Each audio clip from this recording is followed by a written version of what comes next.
ماضی کے دکھ کو بھول جاؤ گے، اللہ تمہیں اتنا نوازے گا۔ ذرا انتظار کرو، تمہاری دعا اور تمہارا صبر ضائع نہیں جائے گا۔ تمہارا معاملہ اللہ کے سپرد ہے، وہ جلد تمہاری کہانی مکمل کر دے گا۔ اور اللہ تمہیں لڑکھڑاتا ہوا دیکھ تو رہا ہے، مگر یقین رکھو کبھی تمہیں گرنے نہیں دے گا۔ ممکن ہے تمہارے اس مسئلے کا عارضی حل رب کے ہاں بہت بڑا معجزہ ہو۔ جب اللہ نے دعا کی توفیق مقدر کا حصہ لکھ دی ہے تو جلد ہی قبولیت کا معجزہ بھی ہوگا۔ جب اللہ کن کہہ دے تو کون ہے جو تمہاری دعاؤں کی قبولیت میں رکاوٹ بنے گا؟ تمہارا کام تو بس اللہ کو منانا ہے دعاؤں کی شدت سے، پھر اللہ بھی خیر کا ہر معاملہ کرے گا، تمہیں ہمیشہ کے لیے خوش کر دے گا۔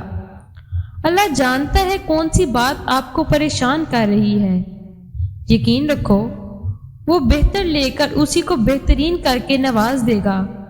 مایوس مت ہونا، تھوڑا وقت تو لگے گا۔ جس چیز کے لیے آپ نے دعا کی ہے اس پر یقین رکھو، ہاں وہ آپ کے پہنچ سے کتنی ہی دور کیوں نہ ہو، چاہے وہ آپ کو خوف زدہ کر دے، چاہے وہ 2 پہاڑوں کے نیچے ہی کیوں نہ ہو، کیونکہ آپ اللہ سے مانگ رہے ہیں اور وہ آپ کو دینا چاہتا ہے۔ اس کے لیے کچھ بھی ناممکن نہیں ہے۔ اپنی دعاؤں سے کبھی دستبردار نہ ہونا۔ معجزے ہوتے ہیں اور ان لوگوں کے لیے ہوتے ہیں جو یقین رکھتے ہیں دعاؤں پر، دعاؤں کی توفیق دینے والے پر اور ان دعاؤں کے قبول کرنے والے پر۔ ایسا یقین جو حالات کے بگڑ جانے پہ اور لوگوں کے ناممکن کہہ دینے کے باوجود کمزور نہیں پڑتا۔ کیوں خود کو اتنا پریشانی میں ڈال رکھا ہے جب تمہارا پروردگار تمہیں کہہ رہا ہے کہ ڈرو نہیں، میں تمہارے ساتھ ہوں۔ جب اللہ نے کہہ دیا ہے کہ وہ تمہارے ساتھ ہے تو پھر کس کی اتنی جرت ہے کہ وہ اس کے راستے میں کھڑا ہو سکے؟ پریشان نہ ہوا کرو، پریشان رہنے سے کچھ نہیں ہوتا، کیونکہ ہر چیز اللہ کے اختیار میں ہے اور وہ تمہارا برا نہیں سوچے گا۔ لا حاصل تمہارے لیے ہے، اللہ کے لیے نہیں۔ تمہارے لبوں پہ یہ دعا اس کی رضا کی دلیل ہے۔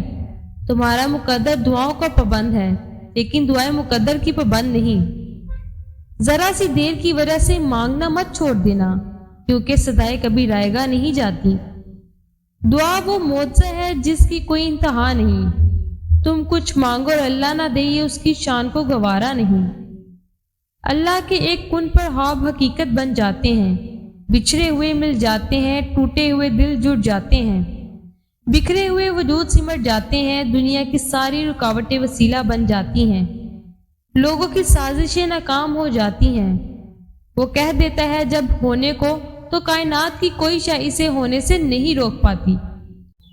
اگر تمہاری چاہت تم سے دور ہو جائے تو کبھی نا امید مت ہونا، کیونکہ ہمارا مالک ہر چیز پر قادر ہے اور یہ آزمائش کا حصہ بھی ہو سکتا ہے۔ شیطان دل میں وسوسے ڈالے گا، مگر تم اپنا یقین ہمیشہ قائم رکھنا، کیونکہ وسیلے ہمارے رب کی رضا ہوگی تو سب عطا ہوگا۔ اللہ فرماتے ہیں صبر رکھو، بلا شبہ تم ہماری نگاہوں میں ہو۔ اللہ جانتا ہے کہ ایک ہی چیز کی طلب مسلسل آپ کو گھائل کر رہی ہے۔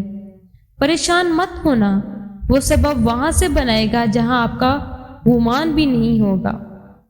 وہ اس خواہش کو دعا کا حصہ نہیں بناتا جسے اس نے پورا نہ کرنا ہو۔ مایوس مت ہو، اب قبولیت تمہارا انعام ہے۔ دعائیں تو بہت پہلے ہی قبول کر چکا ہے، بس صحیح وقت کا انتظار ہے۔ ڈرو نہیں، اب اللہ کی مدد تمہارے ساتھ ہے۔